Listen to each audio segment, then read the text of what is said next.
Dear viewers, today I am going to discuss on a very obstinate problem which is prevalent from time immemorial till date, that is jaundice. Topic of my discussion is on jaundice in dog. Jaundice, we know about the jaundice, and in Bengal it is known as Neva Rog. And when there is any problem arises and solution is very less, in that case people used to say that the case has become jaundice. So jaundice is not a disease, it is a manifestation, right?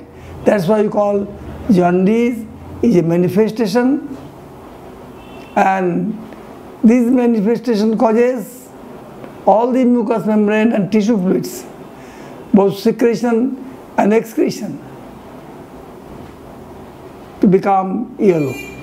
That means yellow discoloration of all mucous membranes, at the same time excretion or secretion of the organs. And it is due to either hemoglobin or choledobilirubin or both. So if you classify jaundice, we can classify jaundice into three. One is pre-hepatic, other is hepatic, and next is post-hepatic. That means if you keep liver in the inside, then before liver and after liver, pre and post, right? So pre-hepatic means here there is no connection of liver, but there is jaundice. Jaundice is generally associated with the liver and the bile ducts, but here it is not at all concerned with liver. Here there is overproduction of yellow pigment. Why? Because there is rupture of RBC. Now why there is rupture of RBC? That is mostly due to hemoprotozoan infection, right? There are small protozoa which may break down or lysis the RBC, and these protozoas are Babesia, Trypanosoma, Theileria, Hepatosoma, etc. Right? These hemoprotozoa, they break down the RBC in a greater amount. So the secretion is more, which cannot be metabolized. Therefore, they come into the circulation and discolor the mucous membranes into yellow, right? Bile is yellow, and therefore all the mucous membrane become yellow. That is, one is hemoprotozoa, second is bacteria. Bacteria like Salmonella, E. coli, etc. Then virus, infectious canine hepatitis virus or other viruses which may affect the liver, right? Or which may affect the RBC, and isoimmune hemolytic anemia. These are the causes for which there is pre-hepatic jaundice. Then I come to the hepatic jaundice. Hepatic jaundice means where the liver is damaged. That means liver parenchyma is damaged, or injury of liver cells, or obstruction of hepatic lumens. And this liver damage may be due to either infection, right? Bacterial infection, viral infection, then parasitic infection, etc.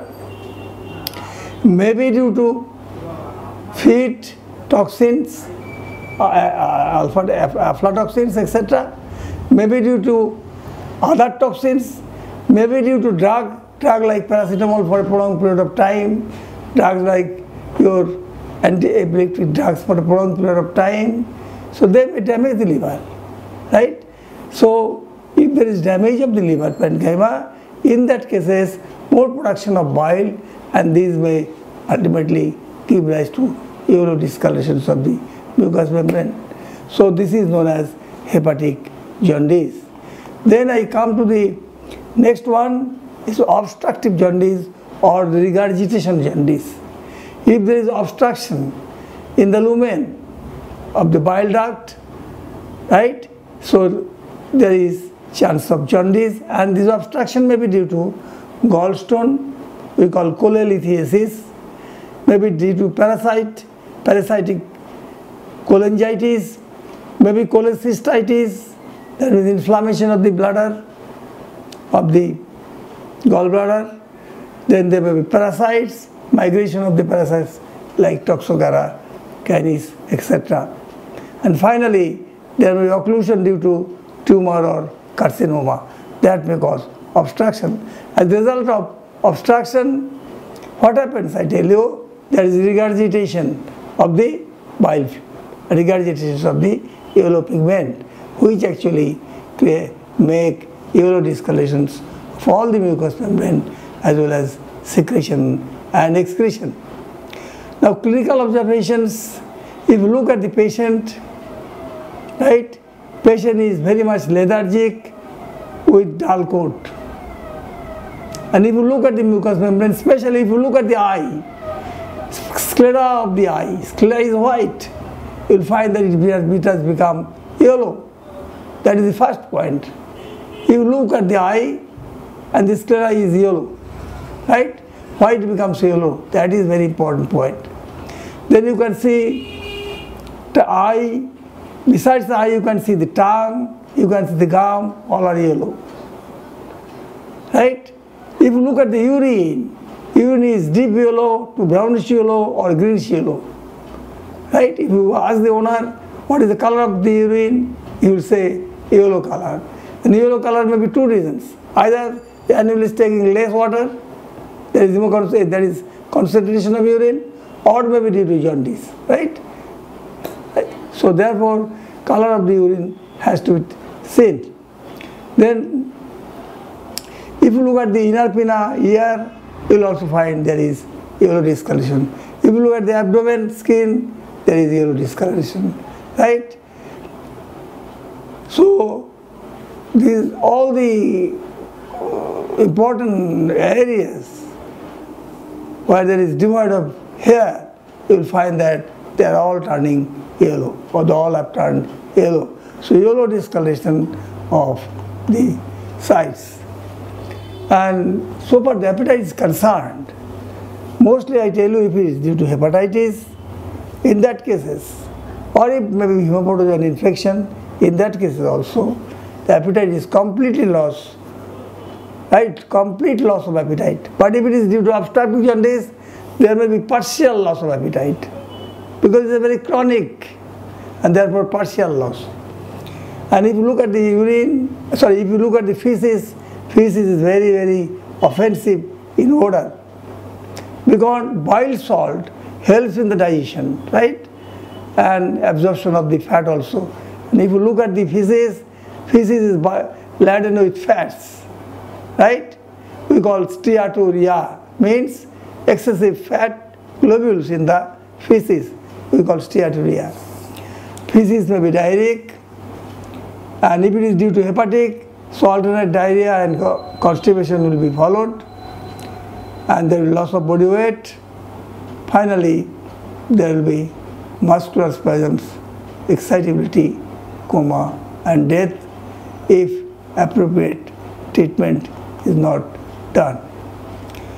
Now, this is a disease which cannot be cured, or which cannot be cured because there is no specific treatment for this. So therefore, what we will do, we will try to make clinical management. And if you want to do clinical management, first is correction of primary cause or causes with appropriate measures. Right? And so far the diet is concerned, fat-free and salt-free diet. And finally, one thing is very, very important, that is rest. Because in human being, doctor used to say that you give excessive rest to your patient. Sometimes they say cementation of the patient. That means just like cement, it will lie, it will lay. There is no movement. Less movement means less reaction to the hepatic cells, less damage of the hepatic cells. Hepatic cells get rest and there is chance of regeneration. That's why rest is very, very important component in case of hepatic damage. In case of hemolytic jaundice, we have to take the help of some hemoprotozoan drugs to remove the protozoa. Then we have to give some symptomatic treatment.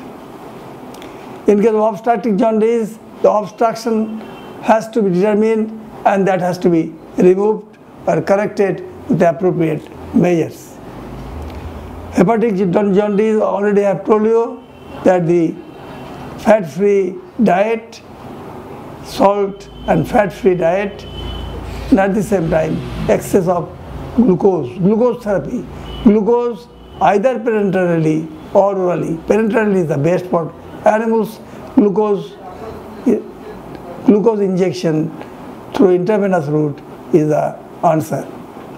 That means fluid therapy parenterally is much needed in all sorts of jaundice. In any jaundice, glucose therapy is a must. And finally, we can give a course of antibiotic may be needed in certain cases, right? Thank you. যদি আপনাদের আমাদের এই চ্যানেলটি ভালো লাগে তাহলে subscribe করুন এবং শেয়ার করুন।